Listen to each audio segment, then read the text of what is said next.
Good morning. This is Fred Mitchell, Chairman of the Progressive Liberal Party, Minister for the Public Service and Foreign Affairs. Today is Monday, the 24th of October, 2022.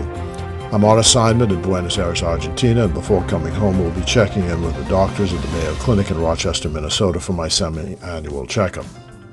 I was reading a couple of pieces of medical evidence that I share with you this morning. The report of an elevated risk of uterine cancer for black women because of the high use of hair straightening and chemicals, and how black women face discrimination on the jobs if they don't straighten their hair. This now makes an invidious choice between your life and your livelihood. Very sad. Then there's the evidence that women have a higher life expectancy than men, about 5 years or so. The difference is that women go to the doctor more often. That's food for thought, men. There is also the evidence of those who reach 90 years of age. The chances of making it to 100 turns less on medicine and doctors, but on their social relationships. So the evidence is if you have good friends and social relationships, you live longer. That is why the lockdown during the pandemic turns out to have been overkill.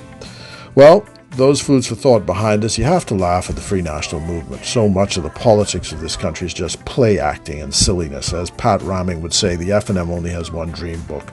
They're not serious. Pat Raming says you got to have two dream books if you're serious. Michael Pintard, the playwright and actor, was at his best acting performance in the House of Assembly last week. He didn't surpass the acting of the false prophet in the square, but good acting all the same, claiming that the PLP was neglecting the poor and the hungry while flying first class. This coming from a former minister of Hubert Minnis' cabinet that raised during the pandemic the per diem for ministers to travel, to spend on themselves $250 per day for themselves, and also $250 for the wives when they traveled. On coming to office, the PLP reversed that decision. So surely this is a case of the pot calling the kettle black. And then, of course, there is the $600,000 that the F&M cabinet approved to furnish the Brussels embassy for Prime Minister Hubert Minnis' special envoy in Brussels, including, reportedly, a $19,000 rug. You know, this preoccupation, though, of the F&M with travel on this country's business is puerile, idiotic, silly, and petty. Most travel is done by public officials, not by politicians.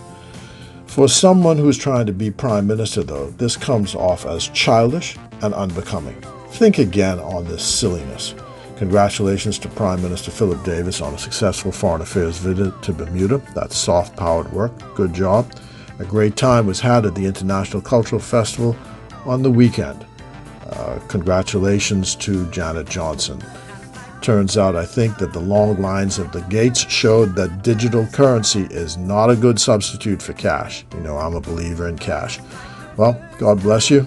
God bless the Commonwealth of the Bahamas. And as I say farewell again to my late friend Alphonso Smith, who was buried on the weekend. Sadly, I couldn't make it to North Andros. My apologies.